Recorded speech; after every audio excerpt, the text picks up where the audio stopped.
Howdy, this is Mackenzie Franklin from SideGame LLC here in Colorado Springs, Colorado. And today we're going to be doing our crowdfunding. So once again, we're going to be covering some Kickstarters that are on Kickstarter or Gamefound. And we're also going to be looking at some Kickstarter projects that we've received or that we've played and see if these are things that we're going to be looking for to add to our library and just in general, what are our opinions and first impressions on them.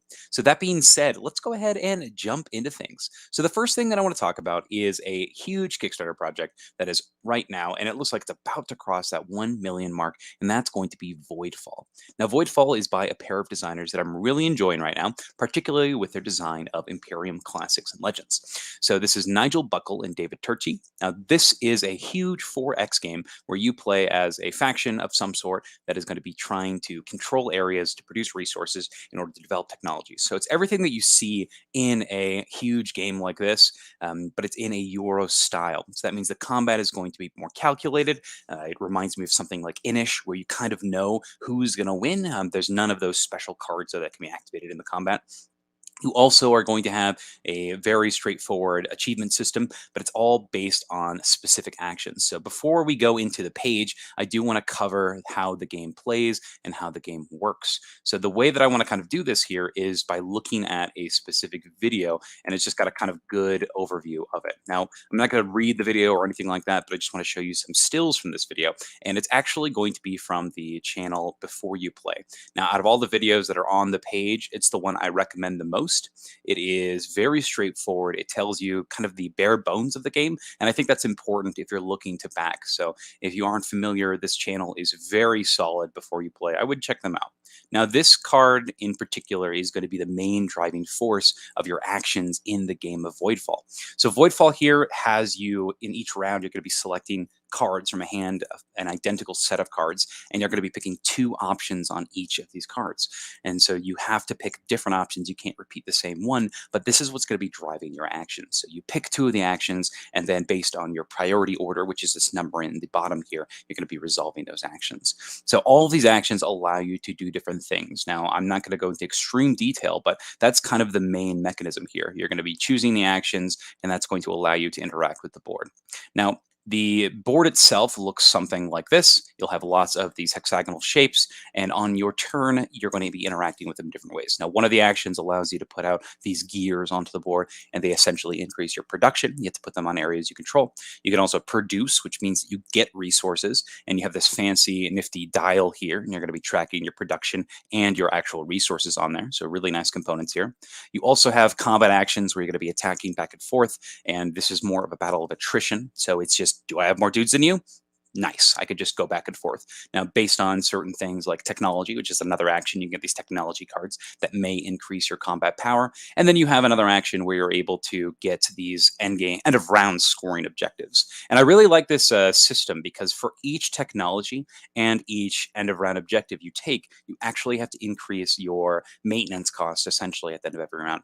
So yes, you have these amazing abilities, but if you just focus on those and don't focus on producing resources and making those, then at the end of every round, you have to pay cost to make sure that these work. So it's kind of like a feeding phase. If you're unable to feed your technologies, essentially, you're going to lose points. So there's a cool trade-off of becoming too powerful and not like kind of maintaining your engine. So I really like this system. So all in all, the round structure is very simple. You're the person who is first reveals like a global event, and then you go into the action phase where you're going to be playing your cards and picking two actions each round, and then you are going to end the round and just pay your maintenance cost on things.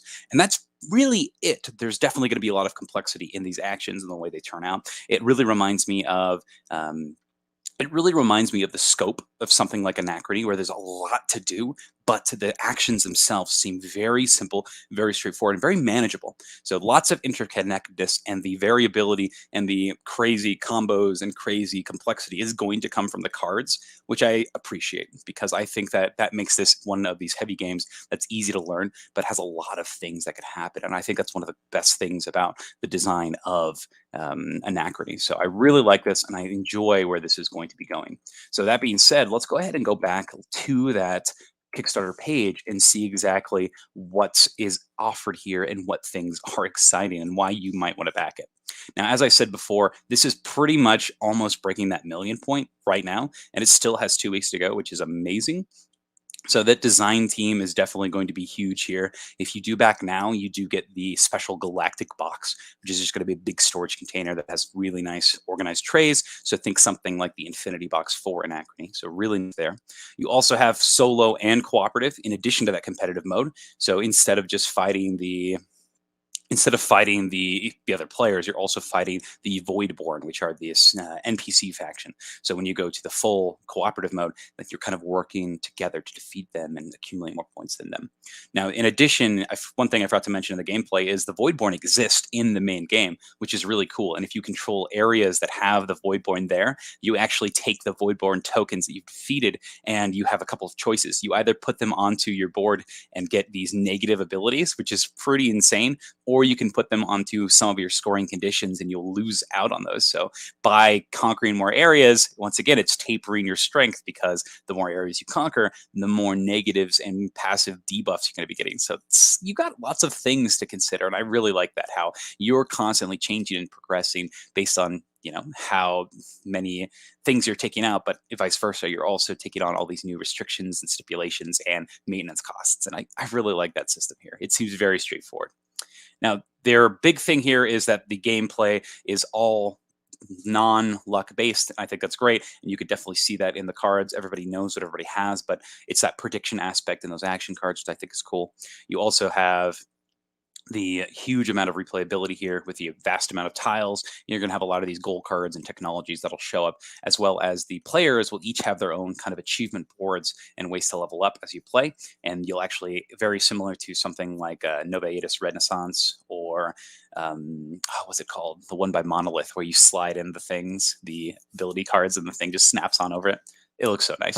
So I'm excited to see those component upgrades. Totally components, but lots of tiles, lots of player boards, lots of cards, lots of objective cards, and then those resource tiles that I mentioned, they're just super nice. I really like how those work.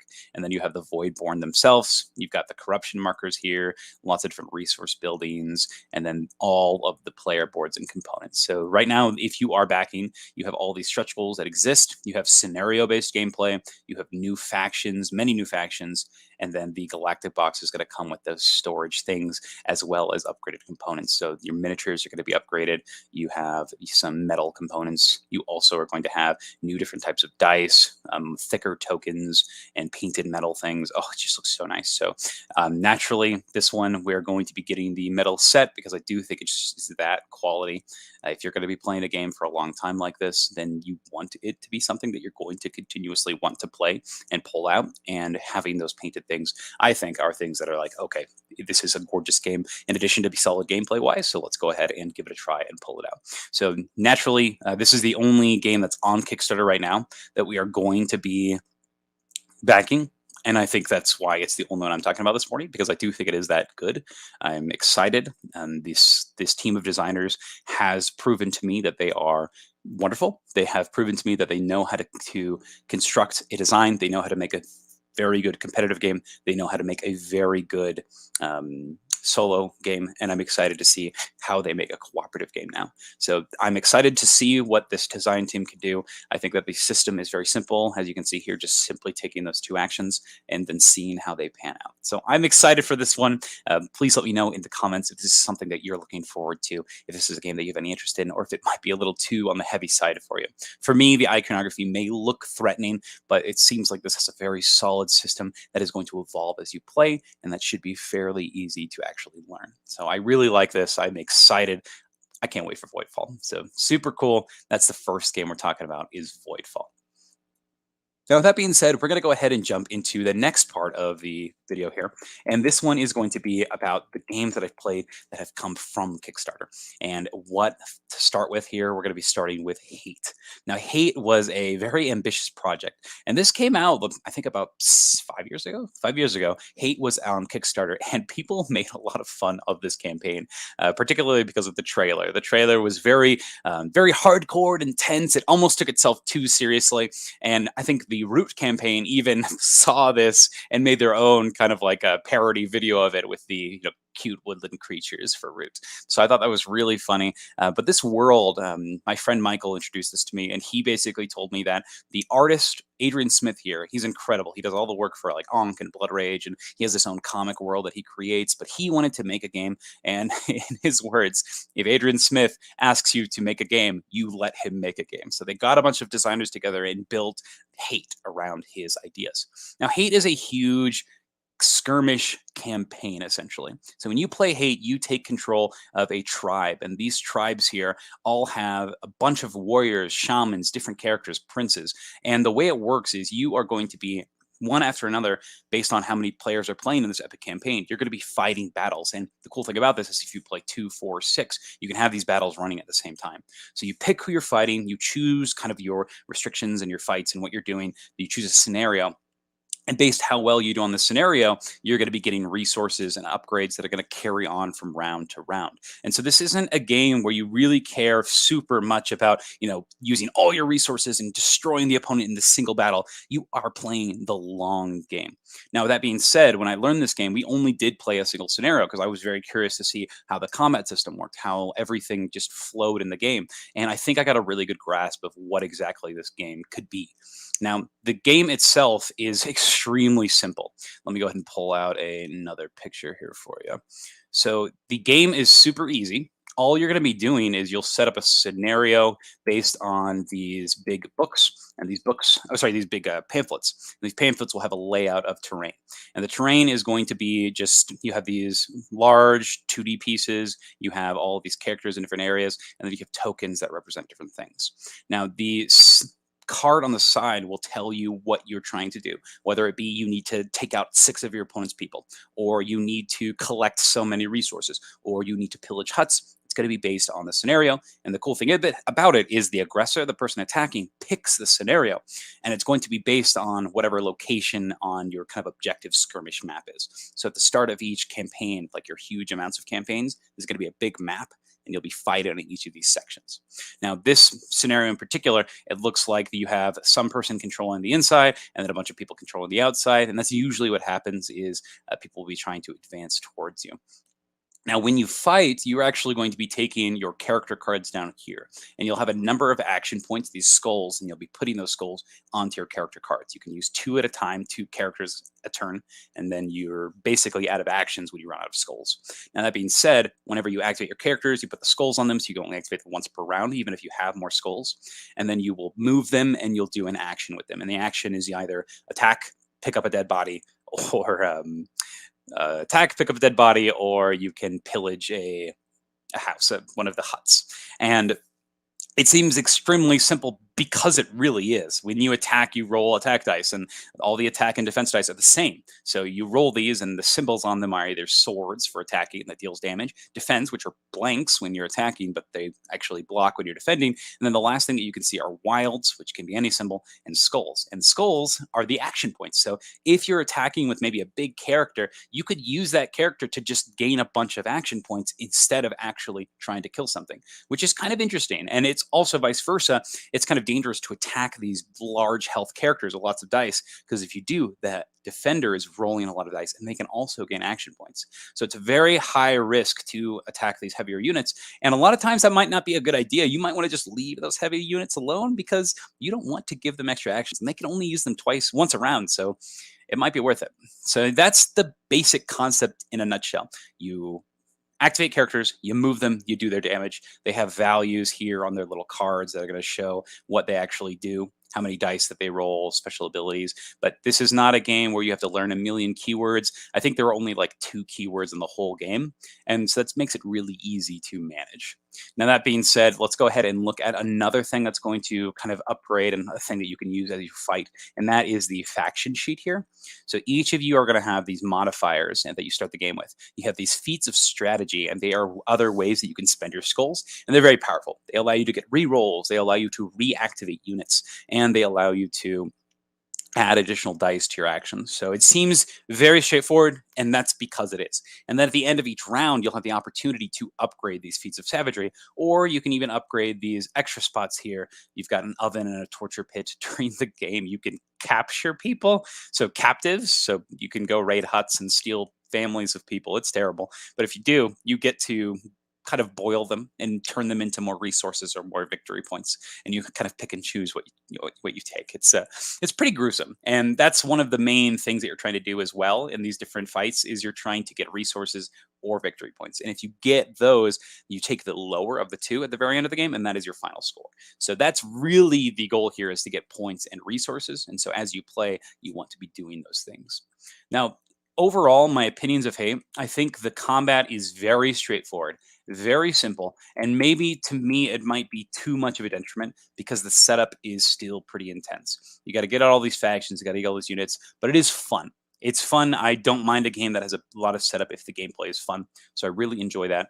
The game itself has you constantly playing, you're constantly rolling dice, you are always doing something. It reminds me of something like a Batman Gotham City Chronicles, where even if I'm being attacked, I'm still able to react with defense, and I'm able to make decisions with rerolls on my opponent's turn. So I'm always constantly engaged, and I really enjoy that. Now, this is a 1 versus 1 mainly, but you also have the ability to play it as a 2v1, which I think is awesome. And then you have that large campaign setting, which I think is worth playing if you're going to play that game, because there are just so many things that really do carry over and that make certain objectives worth it. Now, I do really like the miniatures. I love the components. I think it has a very unique style, a unique take on this barbaric warlord world, and I really like that. It's a bit gruesome for sure, but it is fun. Now, one thing I did forget to mention with the different tribes here, you also are going to have these tribe cards. And these tribe cards are kind of cool because every round, based on who you are, you're going to have these specific things that show up.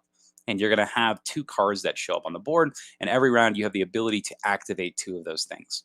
Now, those cards are going to be insanely good. So you want to kind of bend over backwards to make sure you get to use them. So like this one says that before your attack roll, if you succeed, you get 2 action points. But if you fail, you lose a skull. So you're kind of risking your action points here with the cards you're using, but it can get you extra actions. You also have other cards that may cost you rage or hate, or that might cost you action points. So you have to pick and choose. The faction that I played were the shamans, or the shamans, I don't remember, maybe Uldur, but their whole thing was they had a bunch of different shamans where most players only have one, and their shamans had the ability to resurrect dead minions. So whenever I was killing things, I was able to bring them back to the life, and that was kind of awesome because if you have units adjacent to others, then you gain bonuses.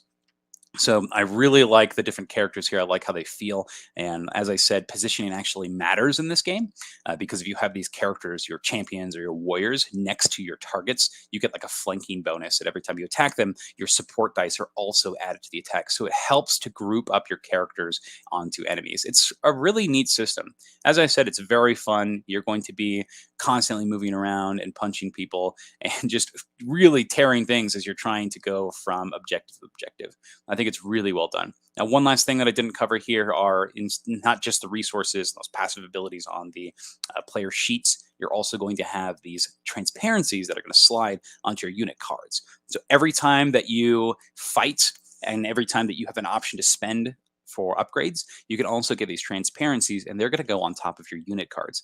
Now, each of these unit cards relates to a specific miniature.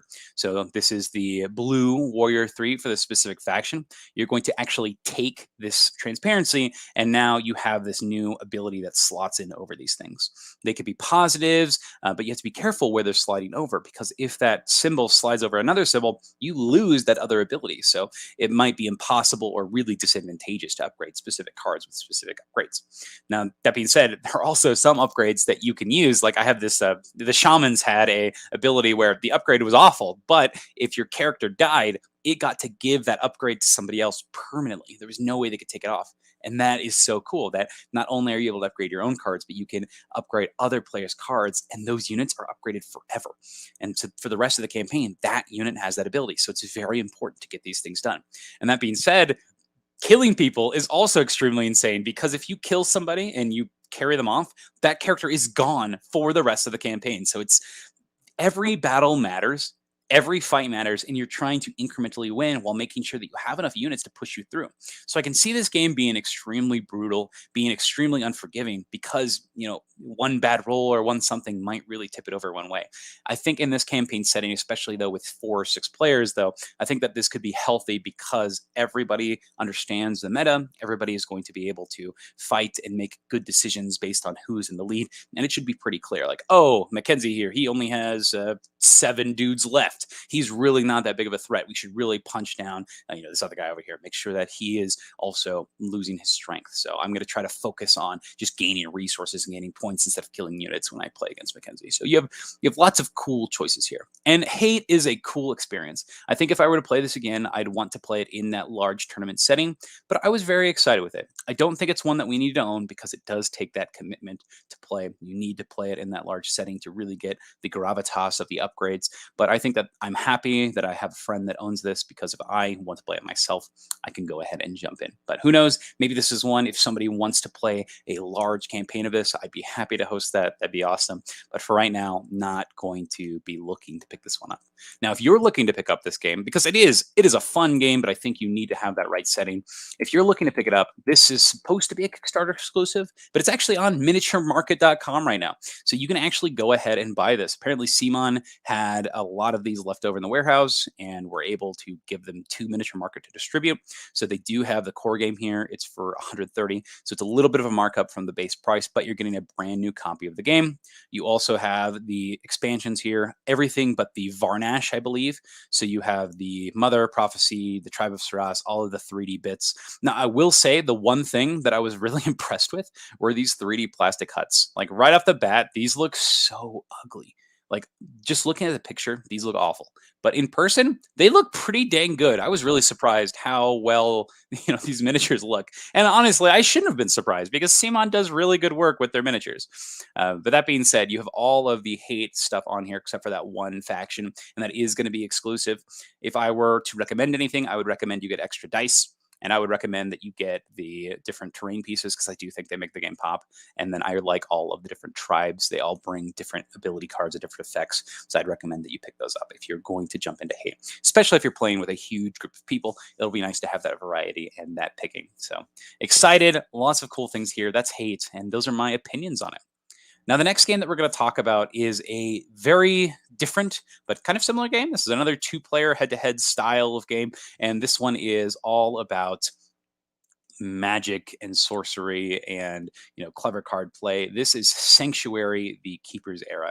Now, this is by Tabula Games. They've brought you games like Mystia and Voliferon, but this one is specifically a dueling card game where you have your pre-constructed deck of cards. There are ways to construct your own, and then you're going to be going head-to-head using lane-based combat. Now, that being said, the Keeper's Era prides itself on unique factions, and I think it does a great job with those. Now, first off, let's look at the box here. It's hot. The box is real cool. You have this resource pool that actually pulls out. You have a slot in here that holds your playmats, and that's really nice because it's easy to just bring the box out and go for it. Really like it. So each of the different decks has a champion card, and that champion is going to be a unit, kind of like a commander in Magic, that you can pay the cost and summon it at any point in time. And while it's on the board, it has a really powerful effect. But then when it dies, it actually flips, and then it'll have a ghost ability that's a passive effect.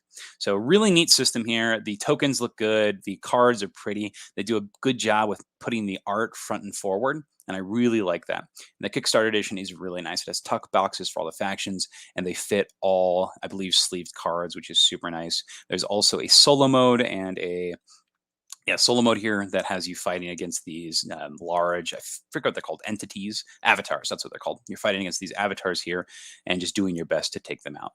Now, that being said, let's go ahead and take a look at the gameplay a little bit. So Sanctuary here, let me pull up a picture for you.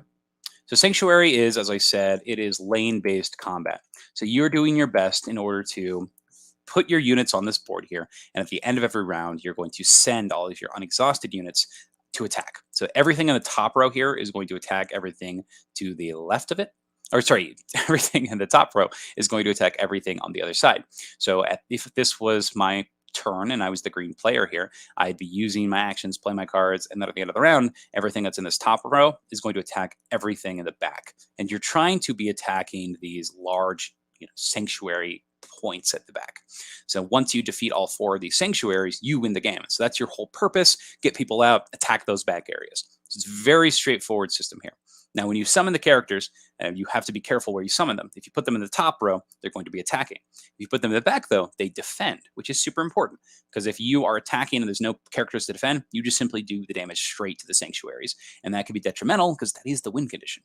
So very simple, straightforward combat. So on your turn, you draw 2. So on your turn, you start your turn by getting 2 action points. You use these action points to play your cards. So the different cards here, they have their costs in the upper left corner here in gems. And then these different characters are going to have different abilities. So they use this really nice icon system. There's a good reference card that just quickly goes over what they do. And that's really nice because it does make it so that you can see the artwork better. They use the best they can to make sure that you're getting to see the artwork first and foremost. Now, in addition to that, you also have the attack of the character, you have the health of the character, the tribe, and then additional abilities they may have. And I like that they have very straightforward effects. So you have only 2 gems and you use them to pay the cost of your cards. Some are free, some cost 1, some cost 2, some cost 3. It just depends on the character. Now, that being said, you can also save your gems. If you don't use them, you can use them in a future round. So there's no negatives to holding on to your gems. After you play your cards, as I said before, all your characters that are in your front lines here are going to attack.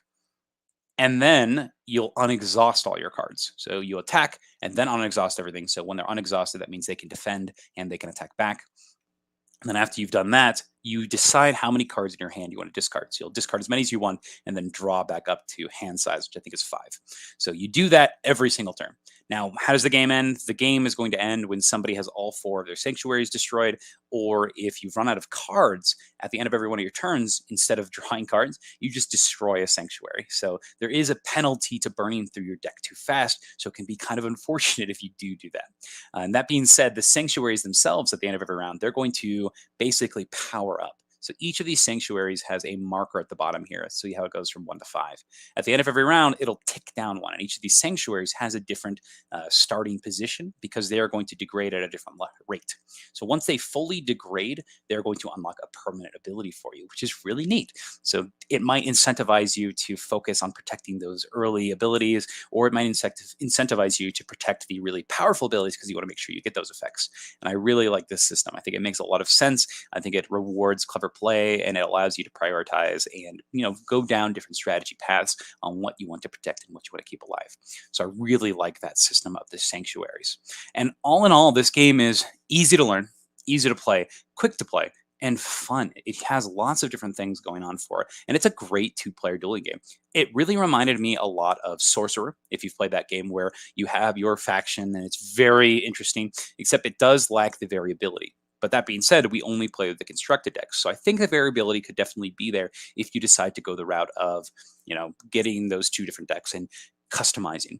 Now, that being said, I think that this works perfectly as a just grab a deck and go style of game. I really like that system. Things like Imperial Settlers, Empires of the North, things like Imperium Classics and Legends. I like the ability to just take a deck and play with it. It makes it so it's much easier to jump in and play. It has you getting familiar with the factions, but I do like that the option of combining decks is there because you can, hey, I've played this game a lot now. Now I can start making my new things and new combos. And it could be something like, a game of Magic where you have some decks to the side. You're like, oh, I like this pair. And you bring them out and play with them.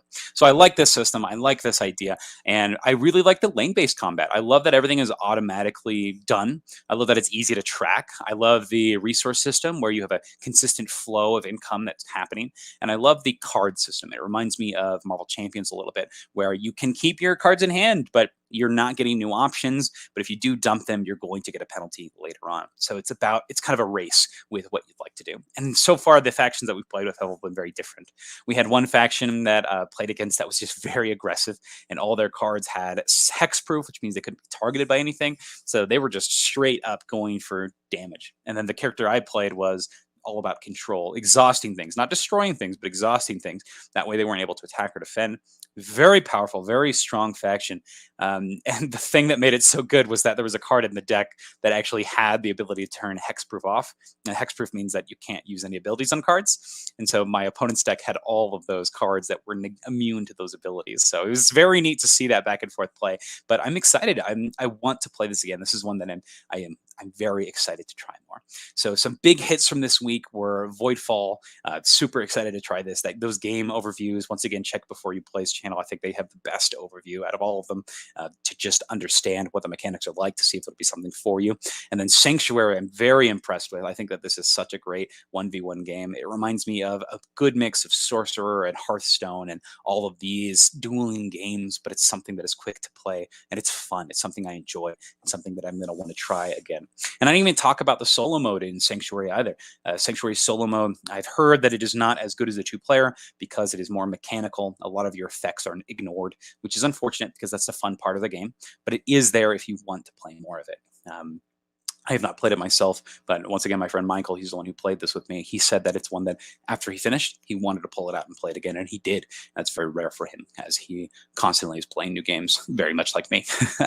So with that being said, that's pretty much it for today. That is our crowdfunding show. A lot of amazing games, so almost, yeah, no bad games this week. Everything has been pretty dang awesome. Have a lot of good games, excited for new things, and if you are here now, you're welcome to leave some comments if you have any questions about what we talked about here. If there's any games on Kickstarter or any crowdfunding platforms that you want us to check out, please let us know. We can do that now, or we can check it out in a future episode. And if you're watching later, please leave some comments down below to let me know what you think about these games. Are you backing Voidfall? Are you excited to play or to try Sanctuary and Hate when they arrive for you? Are these games you don't even know about or haven't heard of? I'd love to hear your different thoughts and opinions on this.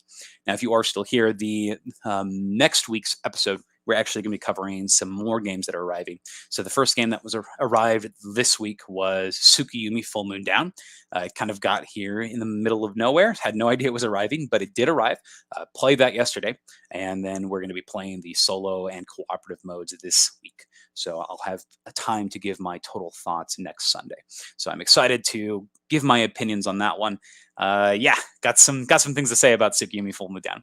The other games that we've received from Kickstarter in particular, nothing else from Kickstarter, but we did receive a shipping notification for Dinosaur World. So that may be here in time for next Sunday. We'll see. But I'd love to talk about that as well. So as you know, Dinosaur Island is one that did leave our library. And I'm hoping that Dinosaur World is a great evolution to it. It's one that I'm very excited about, one that I was very hyped for, that was released at Gen Con this year. And I'm excited to see what changes they do, taking this kind of very abstract worker placement game and with very minimal park building, and then putting more focus instead to the park building and making that a huge position of the game, and you're actually in your park and moving around. I really like this system. It reminds me of Suburbia, where it matters where you place your tiles. Your park matters this time, and I think that is what Dinosaur Island was really needing, in my opinion. I wanted the park to matter, because it really did not for me. So not a big fan of that one, but very excited to try Dinosaur World. I can't wait. I'm so pumped. So with that being said, that is where we're going to wrap up the show. And thank you so much for watching. And yeah, join us next time on crowdfunding. We tend to do this on Sundays at 8 a.m. Mountain Time. Thank you for being here. And thank you so much for your support. Side Game Strong, y'all. Bye.